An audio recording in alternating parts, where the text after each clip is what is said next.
All right. Good afternoon, everybody. I just want to welcome everybody to our Black Maternal Health Week workshop called The Perspective Shift, Practicing Mindfulness and Self-Care in Daily Life.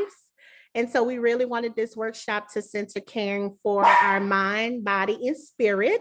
And so first off, I want to start off by introducing Dr. Shayla Polk. Before we get started, Dr. Shayla Polk is a native of New Iberia, Louisiana, residing in Denham Springs, Louisiana. She is a licensed social worker with nearly 9 years of experience in mental, emotional, and behavioral health with children and adults. Dr. Polk's research is centered around the integration of trauma-focused cognitive behavior therapy, play therapy, and factors that increase resiliency in child sexual assault survivors.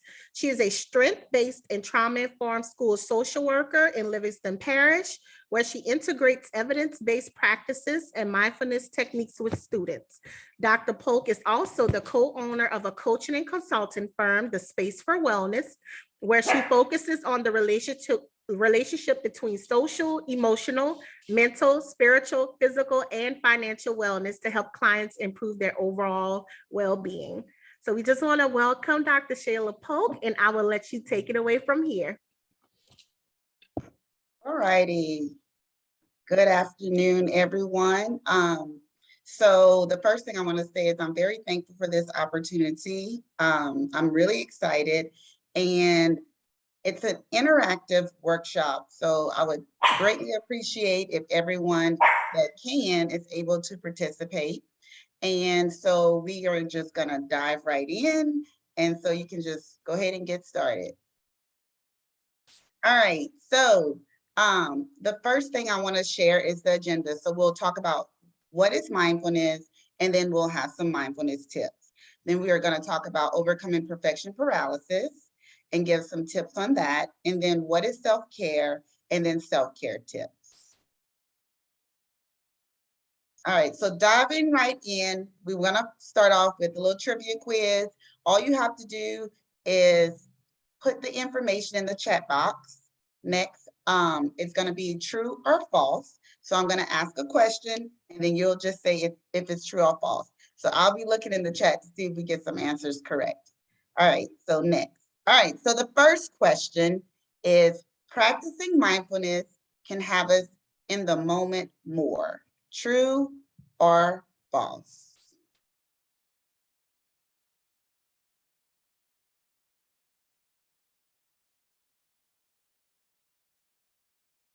Absolutely. You can go to the next slide. The answer is true. All right, next question. The aim of mindfulness is to become relaxed and chilled out. True or false?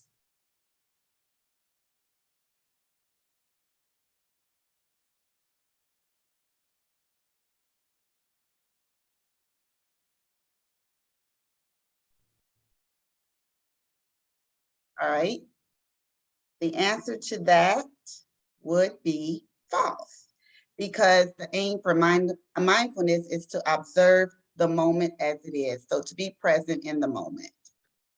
Okay, next question. Mindfulness is noticing and accepting your thoughts, feelings, senses, and actions. True or false?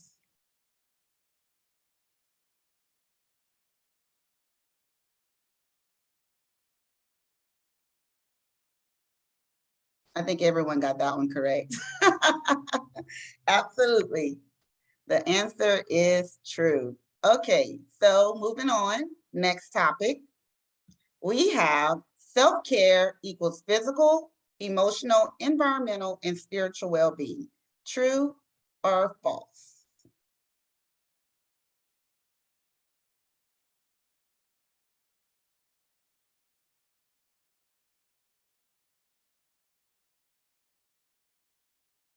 Next. The answer is true, and everyone got that correct. Yay! Okay, next question. Self-care is anything that soothes you. True or false?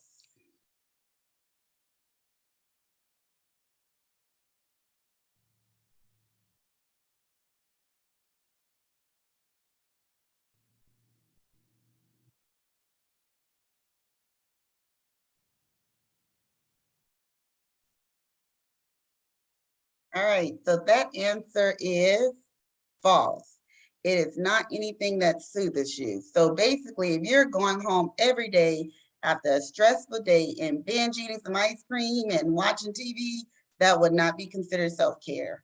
Because self-care, you have to be mindful about not only your body, but what we put into our bodies and all of those different things. So basically, you need to have some self-control. So the next one is our final question for this part of the webinar. And this question is, self-care is always relaxing.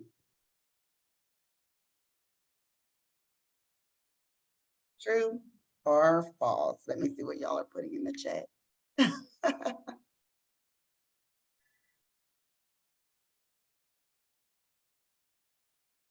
Ooh, we got a variety of answers. All right, the answer is false. Self-care is not always relaxing.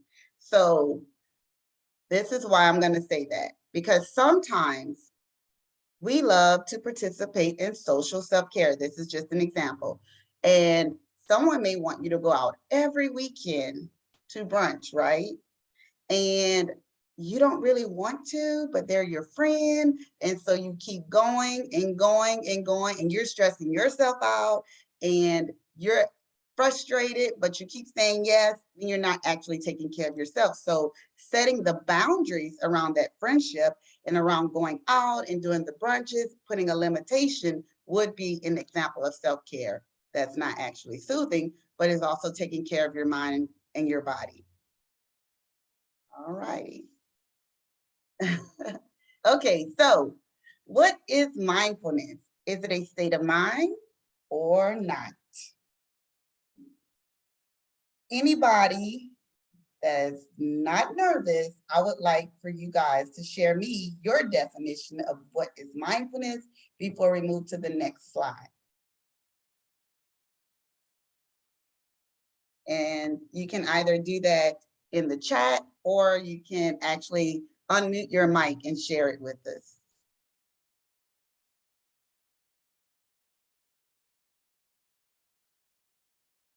Anybody? I can give it a try. Oh yeah, give it a try. What you got?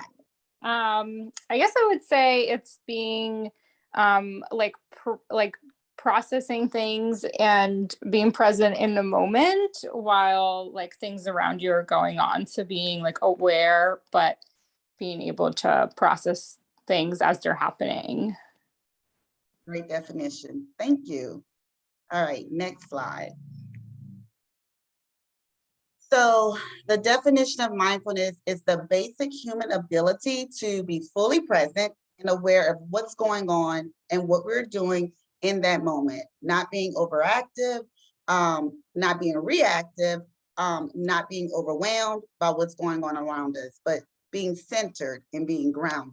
So mindfulness is a quality that every human possesses. Every single one of us can be mindful. The thing is, we have to just know how to access it and utilize it. And that's what we're going to go through, some tips that we can use daily, some really quick tips that we can use either morning, evening, afternoon, or at night, but just to ensure that we are practicing it daily. Next slide. So how do we practice it daily? Let's find out. So a gratitude list. A lot of times we get so worked up about all the different things that are going on in life, whether it be, stressing out about financial situations, stressing about if we're not a good enough parent, or just anything, work, anything like that can stress us out, right? But there are so many things in life that we can be grateful for. And one way to keep ourselves centered and grounded daily is to either in the morning or at night, just write down 5 simple reasons that you are grateful and be very specific. So like for me today, I would write down, I am grateful for the opportunity to present with March for Moms. Very specific, very quick, very to the point. And it also keeps me centered and it keeps me grounded, especially on those days that I might not feel so good about things in life, right? You can actually go back to those lists and look through them. And then you'll have this feeling of thankfulness. You'll have these feelings of happiness. It'll help you stabilize those emotions. And above all, it will actually keep you grounded and centered, which is the key to the creating the gratitude list. So that's one recommendation. The second one is the tea or coffee drinking exercise. So the reason why I put tea and coffee is because I am an avid lover of both. Some mornings I want tea, some mornings I want coffee. Some people just like tea, some people just like coffee. But this is a great exercise that you can utilize every day. And if you're a person that wake up and your morning is kind of chaotic or very busy, if you have to get kids on the bus or get kids to school, and if you don't have children, I mean, that doesn't mean you don't have anything to do in the morning, but wake up with enough time to put that coffee on, put that tea on, and start the practice of being mindful. What that might look like is paying attention to the sounds. So we're using our senses. We're hearing, the coffee brewing. We're listening for the tea kettle. And then we can smell it. I think coffee smells so good. It just gets my mouth all watery, like, oh, it's almost ready, So that's using my senses. And then even when you're pouring, just focusing on when you're pouring the coffee, and then when you're drinking, those sensations, the warmth, the feelings that come with that. And then noticing all the things that come up in your mind, your thoughts, right? But then giving compassion to yourself and letting them just go and bringing your mind and your body back to the present, back to the coffee or tea that you're drinking. And then that would be you just getting a good 10 minutes in of practicing mindfulness in the morning. So that'll help you go along instead of jumping out the house, which I'm guilty of it sometimes, making that coffee and running out the house, coffee in hand, but just getting up a little bit early just to have a little time to be mindful in the morning. Mindful workouts. So that one is activating your mind and your muscles. So what that might look like is riding a bicycle, taking a walk, doing some yoga, where you're focusing on the feelings that you're feeling in your muscles and any activities like that, being mindful of the thoughts that come in, acknowledging those thoughts, again, letting those thoughts go, and then focusing back on the workout and the muscles that you're utilizing. And the fourth tip is the practicing active listening. I'm guilty of it a lot. I'm ready to respond sometimes, but if you're waiting to respond, you're not actually listening. So a good tip for being mindful daily is to practice active listening with everyone you come in contact with, not worrying about what your response is going to be, but just waiting, being present, and just listening before responding. And I think that's a good, simple tip that's very easy to practice. It just takes some working on. If you're one of those people that as soon as a thought pops in when someone's talking, you kind of want to hurry up and get that out, then it'll take you a little bit more practice. But it's actually a really good, simple tip to practice active listening. And this one, the candle study exercise, it's one of my favorites actually. So basically, it's a form of meditation. So from the moment you light that candle, pick out one that is your favorite, that smells really great. I am a candle lover.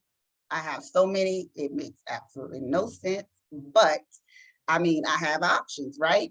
And so I'll light the candle, watch it flicker, watch the flame for a good 5 to 10 minutes, being in the moment, smelling the candle, letting my body relax, entertain the thoughts that pop in my head again, because you're gonna have some thoughts that come in, but then just letting them go back and then relaxing and being present, like all the other activities mentioned, just being present in those moments. So listen to those thoughts that come in, but without judgment, just letting them go.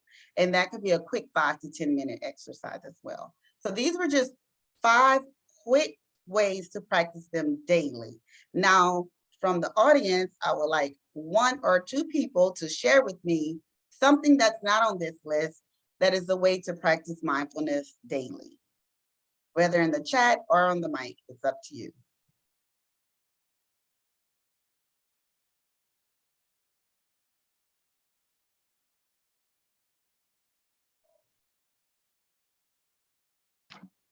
Well, I'm gonna go. Hey, Shay. So I'm a teacher. I already know some of these days, I don't know if I'm gonna survive past 9 o'clock. So I have services in the morning. I close my door, I turn the light off, and I'm sitting there, I'm quoting affirmations. I've got this. I'm not chasing any child down the hall today. For lunchtime, I don't have lunch duty. I'm enjoying my 15 minutes eating my apple. Whatever it takes to get me ready for my kids come in at 10 o'clock, I do it. Awesome. I like that. Thank you for sharing, Ak. Anyone else?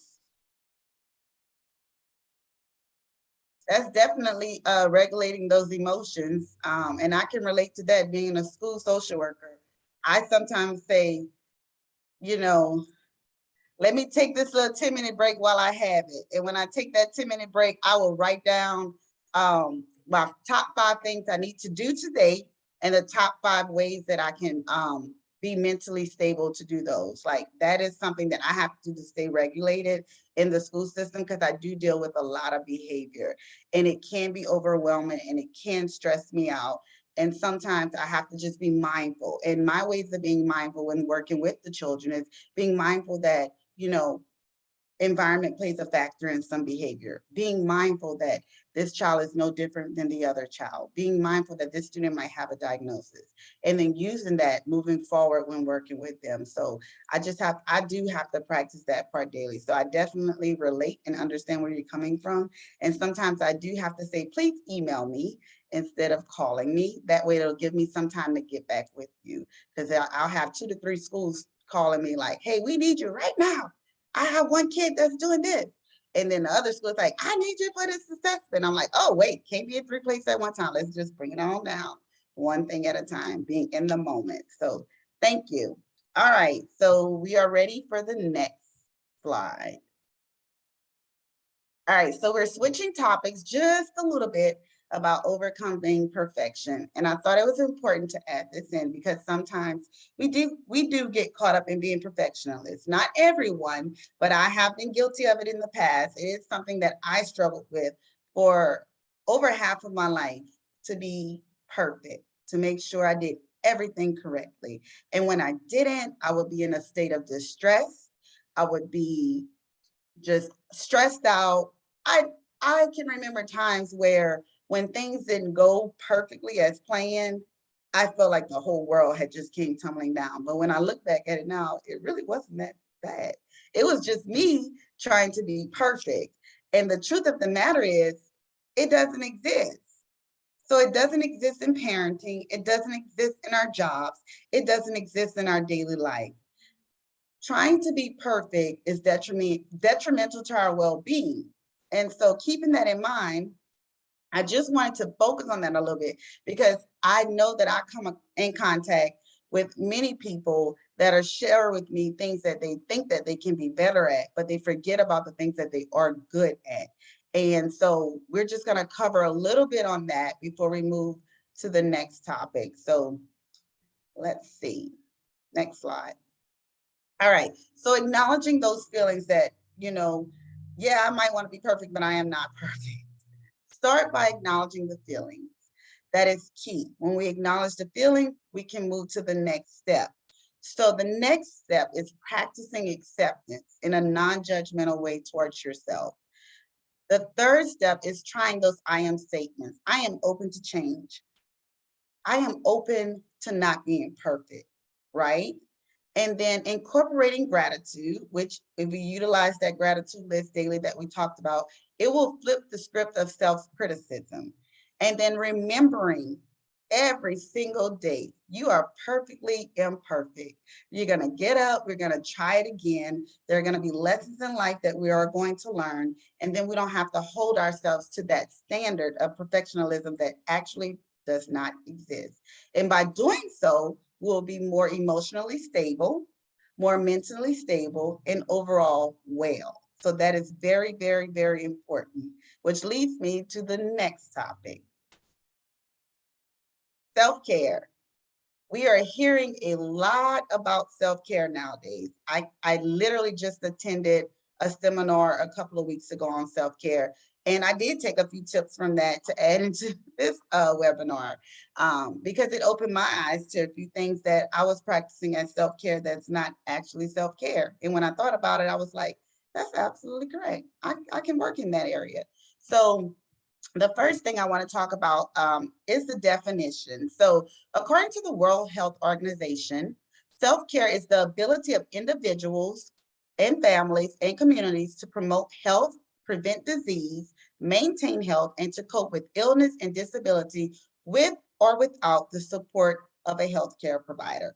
So basically, that is something every single human can do every single day, starting from childhood to adult, okay? So next slide. What people think self-care is. And some of these we talked about earlier when we talked about mindfulness. And that's where you see the connection that mindfulness and self-care go hand in hand when we're talking about wellness. So what people think self-care is: overindulging in spending, right? Binge eating your favorite but bad foods. Participating in activities that provide instant gratification. Going on expensive and lavish vacations, which nothing's wrong with a good vacation now. Perfecting oneself by any means necessary. Now we see where that perfectionism come in.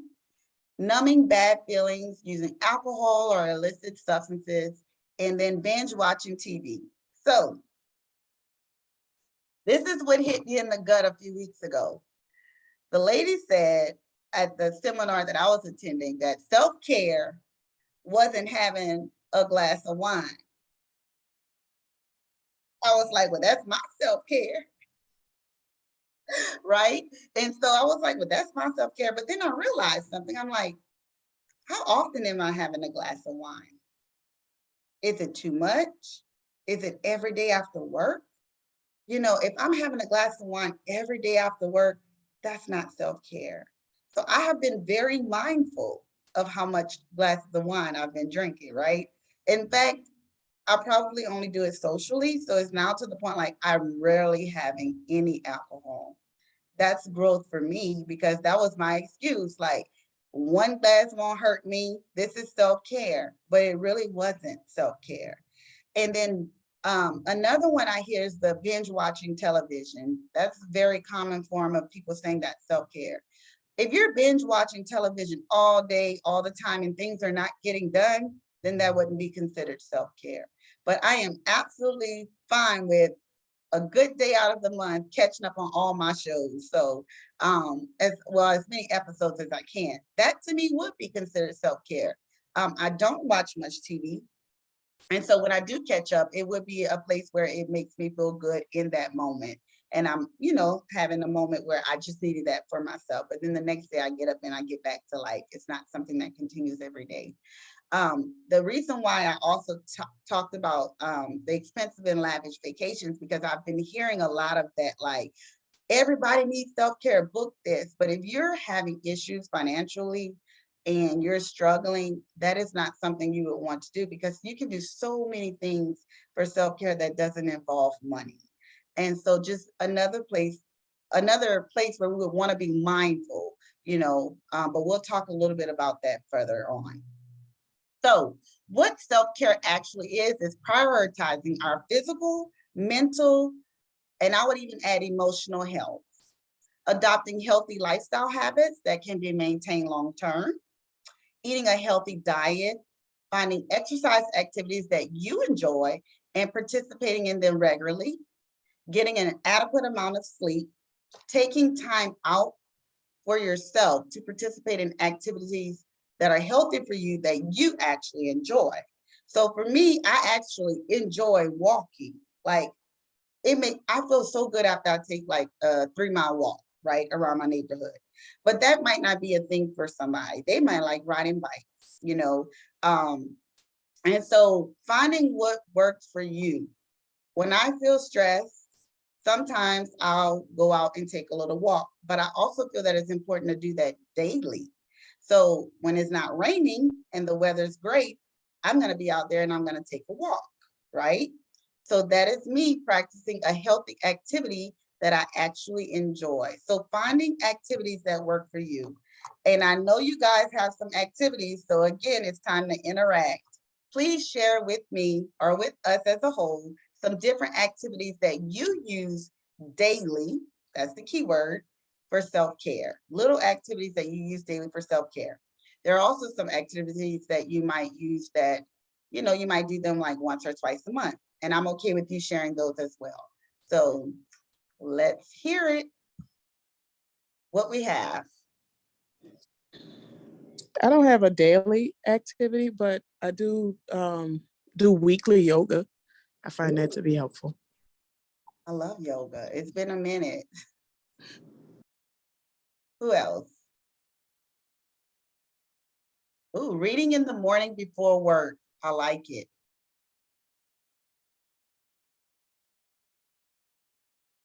Anyone else? I know for me and my sister, who is also on here, we typically do like a dance cardio for 30 minutes after work together. So we'll get on FaceTime and really not worry about burning a specific number of calories or anything, but just making sure we move our body. And it's helpful when you do it with a partner. Yes, yes. Thank you for sharing that. I really appreciate it. Those are really good. Any more before we move to the different types of self-care? Okay, let's move to the next one. All right, so there are 6 different, well, we're covering 6 different types of self-care. And the first one is emotional self-care. So that is any activity that help you connect, process, and reflect on a full range of emotions. So that might be seeing your therapist, writing in a journal, which is very beneficial, by the way, creating art or playing music. Emotional self-care, one person, give me an example of emotional self-care that you practice. My concerts in the car on the way to work as I'm playing my music. Yes, I love it. You can catch me every Friday afternoon with the music loud when I'm driving home from work because I'm ready for the weekend. I have a whole, I know they're laughing at me when I pass mom, but it's okay. So good example, thank you. The next one we're gonna talk about is practical self-care. That is a task that you complete that fulfills core aspects of your life in order to prevent future stressful situations. So that might be creating a budget, taking professional development classes, organizing your closet, organizing your shoes if you have a lot like me, different things like that, organizing your books if they're all over on the shelf. Those are just different ways to practice practical self-care. So one person share with us, how do you practice practical self-care?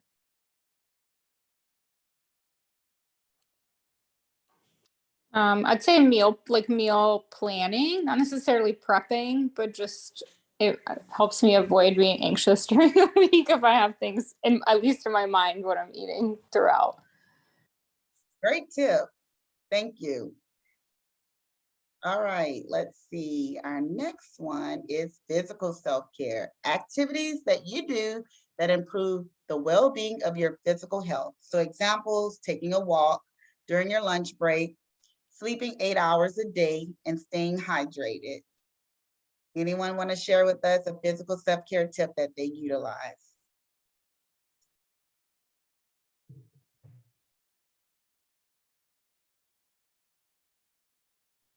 I take walks. So that's one of the things that I do too. Okay, so taking a walk. Thank you Mhm. for sharing. Let's see. All right, so we're gonna go to the next page. And we're gonna talk about mental self-care now, and that is any activity that stimulates your mind and your intellect.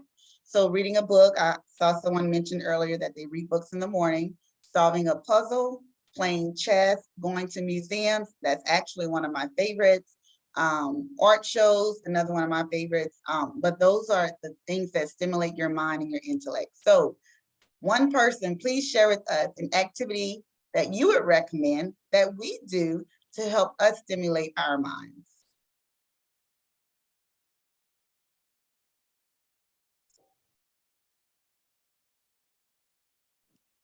Reading is always good. I know that's already an example, but But you can get more reading in. Any other examples that's not listed? I'm making y'all think. Somebody said Wordle. I've never tried Wordle, but I see a lot of people do Wordle. So I don't even really know what Wordle is. I just see it. So I'm guessing it's something with words, I'm assuming. Any other example? Wordle for baseball? Wordle? Oh, okay. Y'all get these examples. I'll have to Google them later. Okay, so social self-care. That is one that a lot of us love to participate in, including myself, that's activities that nurture and deepen the relationships with people in your life. So examples, brunch with friends, going on a date, making time to hang out with your family. Those would be your examples of social self-care. And so again, that is something that I mentioned earlier that we just have to be mindful that is not, taking away from us. Anything that takes away from us would need self-care. So anything that puts into us in a positive way would be self-care. So an example of social self-care might look like what? Besides the ones I have listed. in the spring, I like to go eat crawfish, usually with my mom and sister, and that's our social time. Yes. Love crawfish.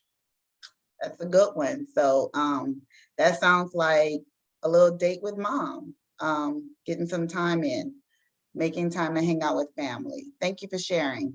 And the last one is spiritual self-care. So that is the activities that nurture your spirit, allows you to think bigger than yourself. Spiritual self-care does not have to be religious, although for some people it is. The examples might include meditation, yoga, going to a place of worship, being in nature, and dedicating time for self-reflection. And so my key takeaway from this one is all of these, we can meditate, we can self-reflect, we can journal, we can do yoga. Someone did mention yoga earlier. We can go to church, we can go whatever. That is taking care of our spiritual self. That is another key and important part of self-care. So besides the ones that are mentioned here, can we get one more example of what spiritual self-care may look like?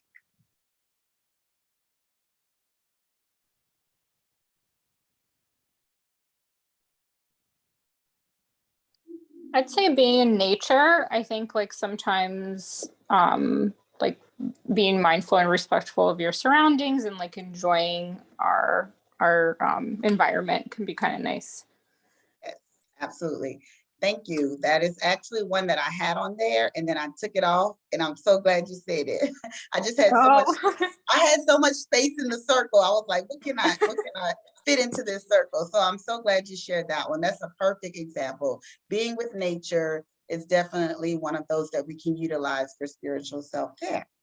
And so with that being said, that wraps up our tips for self-care. That also wraps up the entire webinar. So any feedback on this presentation or any questions that you would like answered would be now. And if you have any questions for Shayla, you can always just come off of mute or put it in the chat box. But please don't leave yet because we're going to do a giveaway. So I'll allow you guys this time to ask questions or if you want to share suggestions, and then we'll move into the giveaway.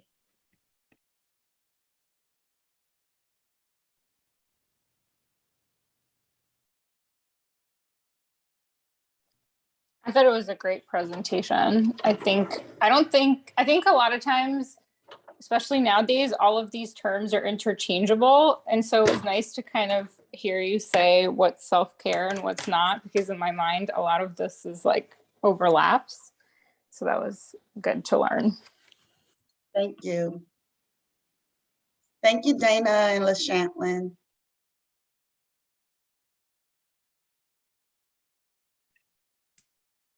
All righty. Any last minute thoughts before we move into our giveaway? All right. Well, before we move into the giveaway, I just want to thank Shayla for being here with us today and for supporting March for Moms and Black Maternal Health Week. I'm sure that, this presentation was beneficial for everyone here. And so this is also being recorded. So we will share this on our YouTube channel, and Shayla will also probably post it somewhere as well. So I just want to say thanks to Shayla. And our giveaway, so it'll be the first person who answers, and you will get a $25 gift card to Amazon to be able to purchase some of the things that Shayla mentioned, such as a journal, if you want to get a gratitude journal, a candle, whatever you would like to get from Amazon. And so this will go to the first person who answers this question correctly. So what day was Black Maternal Health Week officially recognized by the White House? So whoever finds the answer and puts it in the chat will be the one to win the gift card.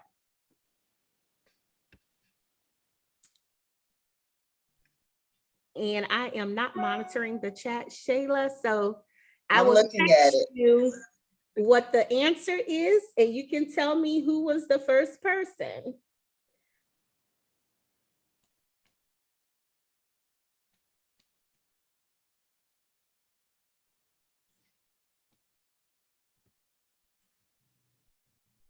And please, you can utilize Google or whatever you have. The answer is in the chat from LaShantlin, April 13th, A year? 2021. That is correct. So LaShantlin, you will be receiving a $25 Amazon gift card from me. If you can DM me your email address, and that will wrap up our presentation for the night. So thank you all who were able to join. I know this week had so many different activities. So I am so grateful that you decided to spend this short amount of time with Shayla and I, and we will see you guys next time. Thank you. Thank you. Have a good night, everyone. Everyone. Thank you. Bye-bye.